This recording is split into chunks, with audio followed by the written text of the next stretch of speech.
Namaku Satrian. Hari ini harusnya menjadi hari terakhir aku melihat wajah Bapak. Beliau meninggal kemarin sore, mendadak.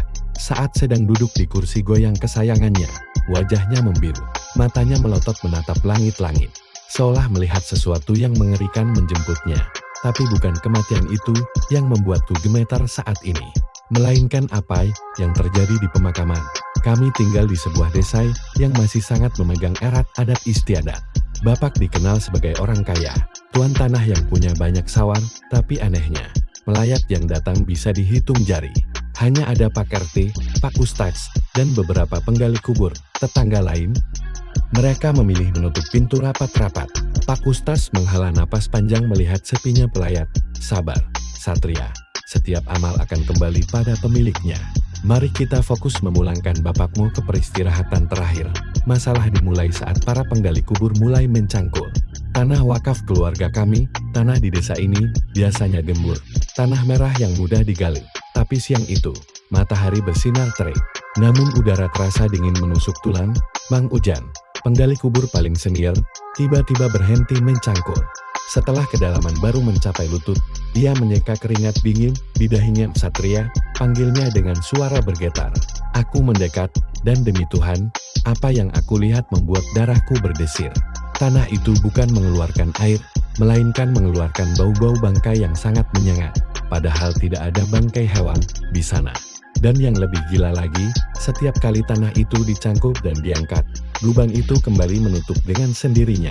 Bukan longsor, tapi seolah tanah itu hidup, bergerak merayap menutupi lubang yang baru saja dibuat. Tanahnya keras, dan seperti mencangkul batu karang, kata Mang Ujan, dan tanah ini menolak dibuka. Pak Ustadz yang sejak tadi berkomat kamit, mendekati lubang itu dengan wajah pucat. Astagfirullah, tanah ini bergetar, Satria. Seolah ada sesuatu di bawah sana yang tak ingin kedatangan tamu baru. Ini bukan tanah biasa. Aku mencoba berpikir logis. Mungkin ada akar pohon besar di bawah sana. Aku menyuruh mereka pindah lokasi, bergeser 2 meter ke kanan. Mereka mulai menggali lagi. Tapi hasilnya sama, cangkul beradu dengan tanah seperti beradu dengan besing. Trang, trang. Suaranya memekakkan telinga. Waktu terus berjalan. Jenazah Bapak sudah dimandikan dan dikafani, terbujur kaku di ruang tengah. Bau kapur barus tidak mampu menutupi bau amis yang perlahan mulai menguar dari tubuh Bapak. Bau yang sama dengan yang keluar dari lubang kubur itu. Saat itu aku sadar, ini bukan tentang kondisi geologis tanah ini, tentang Bapak. Ada sesuatu yang salah. Sesuatu yang Bapak sembunyikan seumur hidupnya.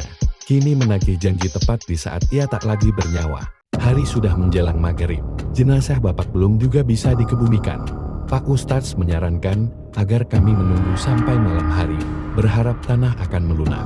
Namun, suasana di rumah semakin mencekam. Saat itu, seorang warga tua, MBH Karto, datang ke rumah dengan tongkat kayunya. Dia tidak masuk, hanya berdiri di ambang pintu menatap keranda Bapak. Bapakmu tidak bisa masuk ke tanah ini, Satria, ucap Mbah Karto tajam.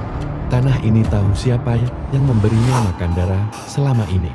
Aku tersentak, maksud Mbah apa? Tanyaku emosi. Mbah Karto menunjuk ke arah hutan, di belakang bukit, tempat Bapak memiliki lahan sawit yang luas.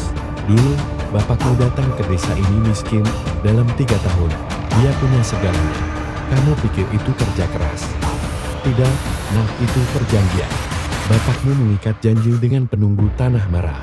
Aku ingin membantah, tapi memori masa kecilku berputar. Aku ingat Bapak sering pergi ke hutan itu, setiap malam Jumat Kliwon, membawa bungkusan kain putih. Aku ingat ibuku meninggal secara tidak wajar.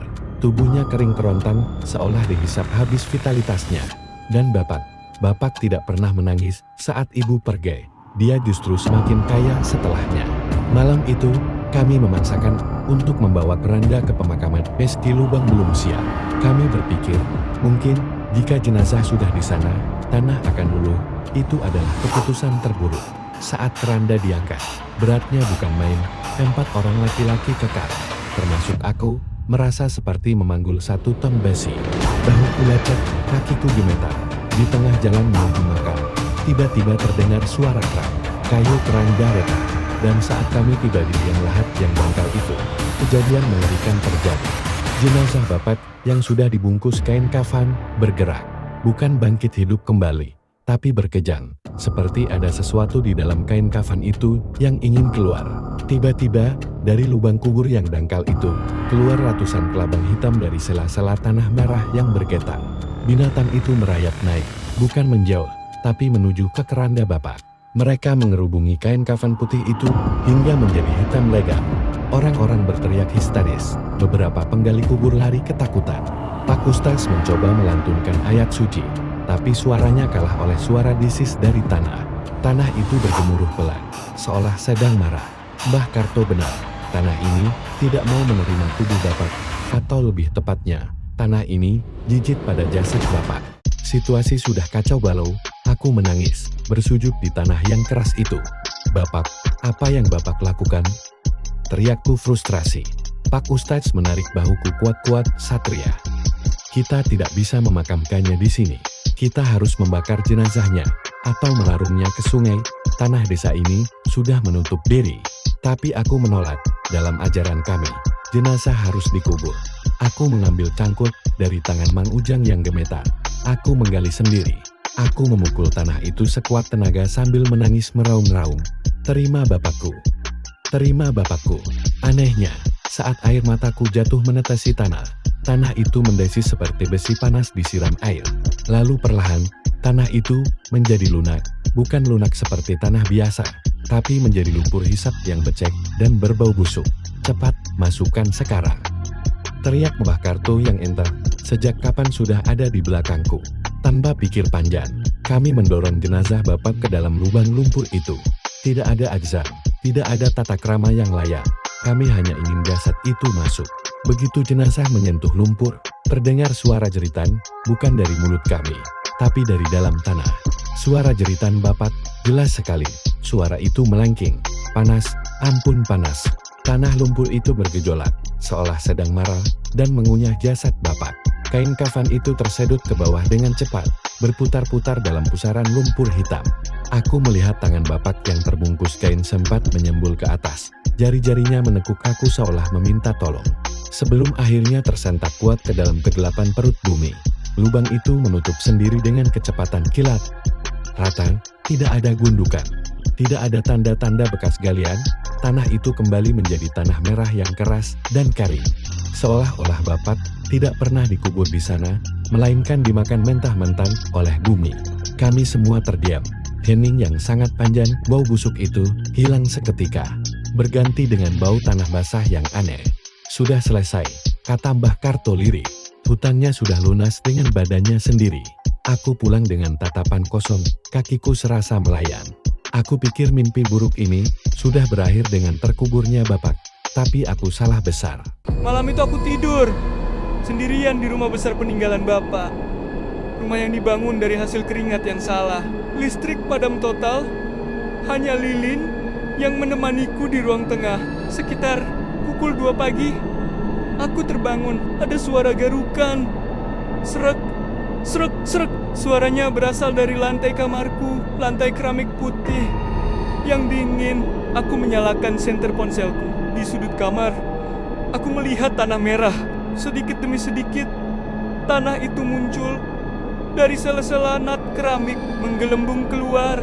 Baunya, bau yang sama seperti di pemakaman tadi siang. Jantungku berdegup kencang. Aku mencoba lari ke pintu, tapi pintu terkunci rapat. Tidak bisa dibuka. Lalu aku mendengar suara Bapak, bukan dari luar, tapi dari bawah ubin yang aku injak. Satria, Nat, Bapak belum lunas. Mereka minta lagi. Suaranya parau, seperti orang yang mulutnya penuh dengan tanah. Aku mundur ketakutan hingga punggungku menabrak lemari.